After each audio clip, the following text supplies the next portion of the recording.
Kardec Radio presents a Spiritist novel adapted from the book Renunciation by the Spirit Emmanuel, psychographed by Chico Xavier. Part 5. The year was 1681. Avila had changed. Magdalena Villamil now lived in a modest home within the city walls, having rented her old country estate. The move had been difficult, but Alcyon's education required it. Age and illness had dimmed Magdalena's strength, yet two affections kept her alive. Her gentle daughter, gifted with rare virtues, and Robbie, the adopted boy whose frail body demanded constant care. Alcyon, now 17, had become known for her wisdom and grace. She had completed her studies, fluent in Latin, English, and French, a gifted musician, the first voice of the cathedral choir. Her gentle spirit and learning inspired admiration throughout Avila.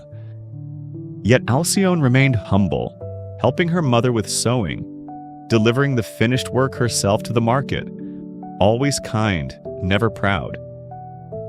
She lived by the gospel, not through rigid devotion, but through quiet practice. In her, faith was joy, not formality. Robbie was now 7. His right hand was deformed, his foot twisted, his sight weak. Though Alcyon adored him like a brother, he often returned from school in tears. What happened, my son? The boys said, I'm not your child, that I'm a slave of the Portuguese. Don't listen to them, Robbie. Good boys obey and forgive. Did you forget our talk yesterday? Remember the blind boy who kissed Father Damiano's hand? You pitied him, didn't you? Then be thankful and kind. Let's pray now. Prayer eases the heart. Robbie prayed, comforted by their tenderness. But moments later, comparing his dark skin and withered hand to Alcyon's fair one, burst out again. Look, her skin is light, mine is dark. She has 5 fingers, I have only 2. God isn't as good as you said. He is, Robbie. You'll understand someday. Come, let's practice music. He obeyed grudgingly. Alcyon guided his bow with patience, then filled the house with gentle melodies that lifted every heart. One evening, Father Damiano brought news. My nephew, Charles Clenachan, is coming from Ireland. His mother, before dying, vowed him to the church. I raised him for a time, but he's lived burdened by that promise ever since. Weeks later, Charles arrived. Tall, slender, eyes clear and thoughtful. At his first visit to Magdalena's home, he met Alcyon. Both felt a sudden, inexplicable recognition. Alcyon. I feel as if I've heard that name before. He spoke with the depth of a scholar. She replied with the simplicity of one who lives what she believes. Faith to her was not doctrine, but light in action. Father Damiano, sensing the bond, asked Alcyon to befriend his nephew, to strengthen his wavering faith.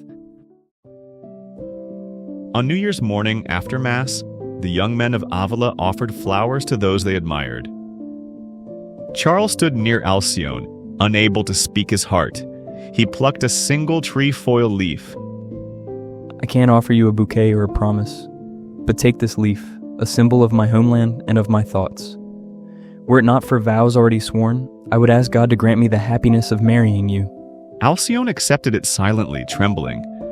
From that moment, mutual love, unspoken, rooted in both hearts. That night, while Father Damiano walked with Robbie, Charles and Alcyon lingered behind. My vows chain me, yet your presence is the only peace I know. Duty is not a chain, Charles. It's the path God gives us to prove our love.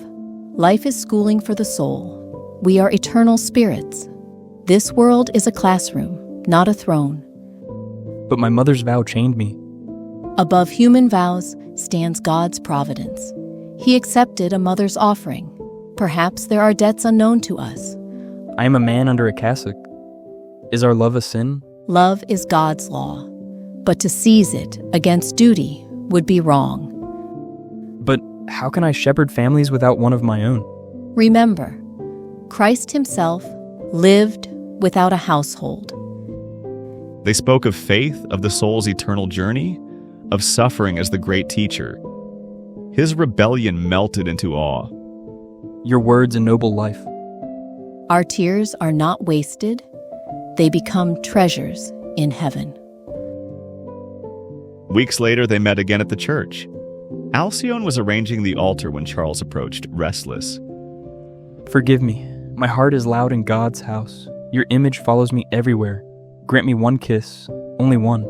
No, Charles, I cannot. A devastating fire starts with one small spark.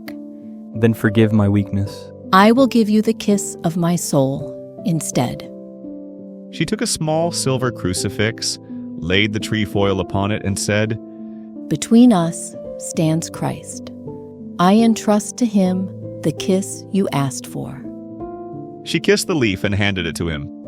Peace returned to his eyes. Yes, we must endure and fulfill our duty. Soon, whispers filled Avila. Troubled, Charles told his uncle he wished to leave the priesthood.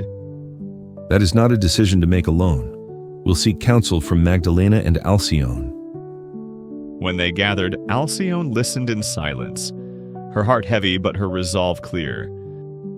Affection cannot justify abandoning sacred duty. Happiness built on betrayal fades like mist. Then you condemn me to misery. No, Charles. I remind you that love without sacrifice is not love at all. Her words moved even Father Damiano to tears. He saw in her faith the echo of divine wisdom. The next morning, Charles celebrated Mass, pale and silent. Father Damiano, knowing that love must now turn to distance, began planning a journey, first to Paris and perhaps someday to the New World. Thus, in silence, the old priest quietly begun to set new plans in motion.